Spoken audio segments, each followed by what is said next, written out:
Is there a connection to cancer?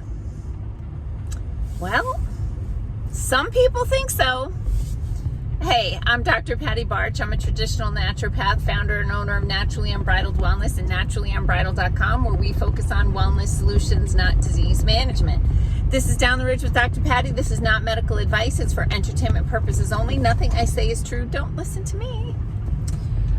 All right, so I wanted to have a little more time than I've been having at the end of videos to give you guys a little bit of information about the potential link of cancer to these interventions. So one of the things to know is that in order to make the mRNA, the recipe, this is typically done in a process to make it at scale. They will often use, I got the sun directly behind me and the moon directly in front of me. That's pretty cool. And I have cat paw prints on the windows. In order to make the recipe, they typically use a DNA template that can be from microbial cell like an E. coli, or they'll use Chinese hamster ovary cells, monkey kidney cells, right?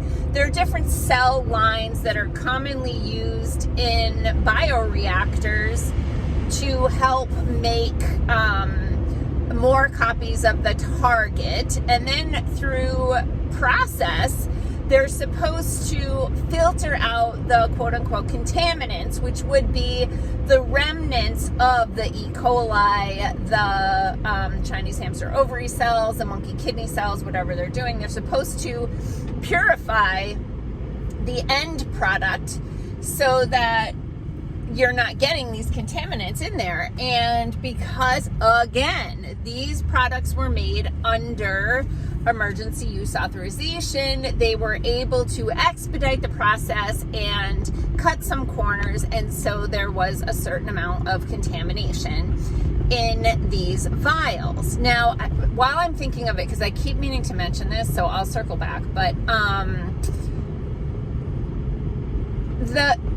there's an issue to be aware of with liability. So the manufacturers of the intervention have no liability if the product causes harm or death or anything to anyone.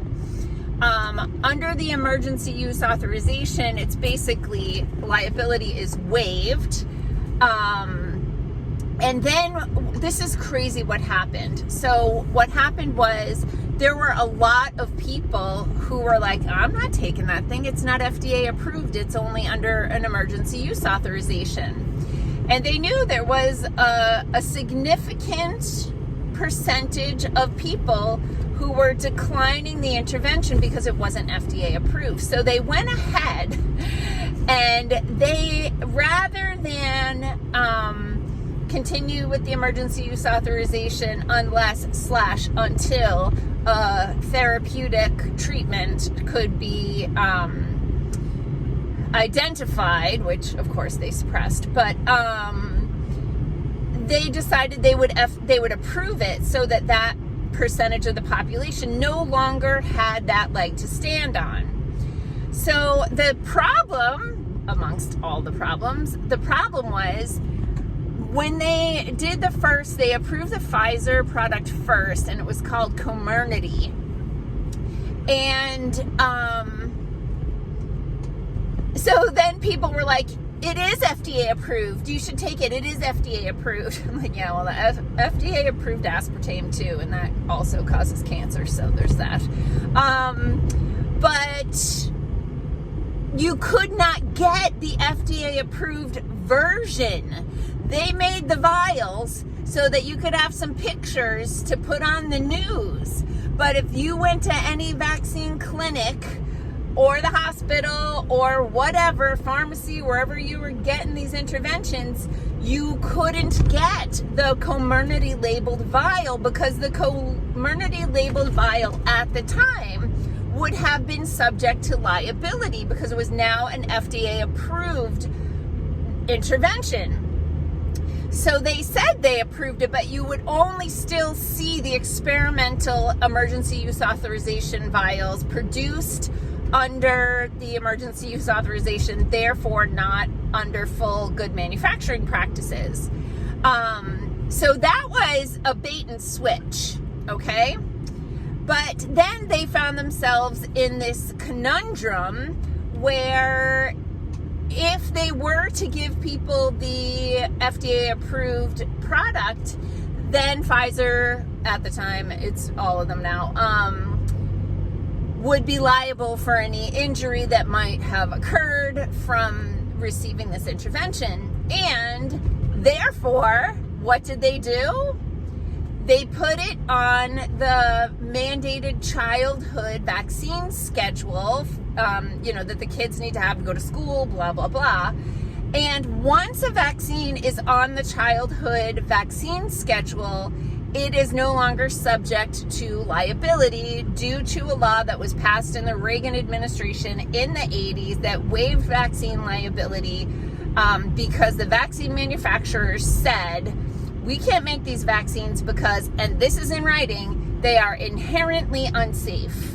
And we would be subject to too much liability and it wouldn't be profitable for us, so we're not going to make them anymore. So the government said, well, we want you to keep making them, so we're going to waive liability. And there's this whole, ridiculous circus of the vaccine injury court, and that's a topic for another video.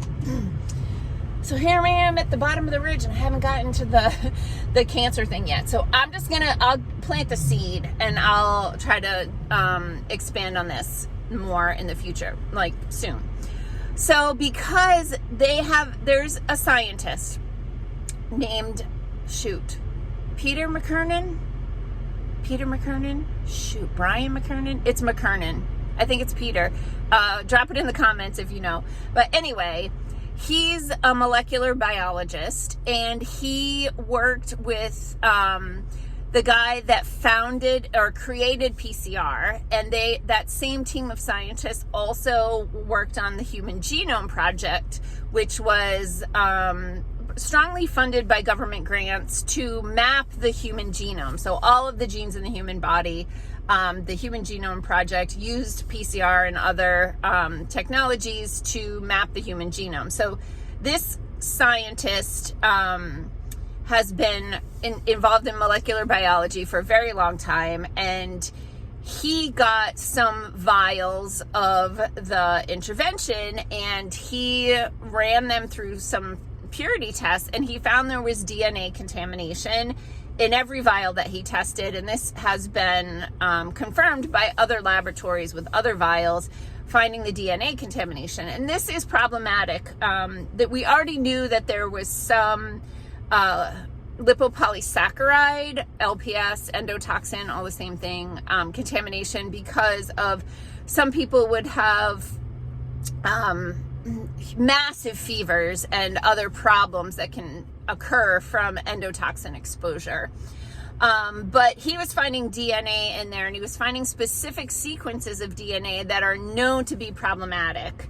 So one of them is what's called the SV40 promoter, simian virus 40 promoter. And this is a commercially available sequence that's used as a zipper to get into a DNA chain so that you can modify that DNA. So this SV40 promoter has been identified in the vials. One of the big problems with the SV40 sequence is that it binds the it binds I'm having a brain cramp because I'm late for the gym and I'm still doing my video. I'll think of it, but it binds there's a P receptor, which is cancer suppressing PRP. P53. I knew it. P53. It binds the P53 receptor in the cell, which is a tumor suppressor gene. And so it blocks it. And so that's a problem because you have a gene that is trying to keep cancer under control in the cell. And this foreign DNA that comes from a monkey virus that's used commercially in laboratories is remaining in the vials, and that's blocking that cancer suppressor gene in the cells.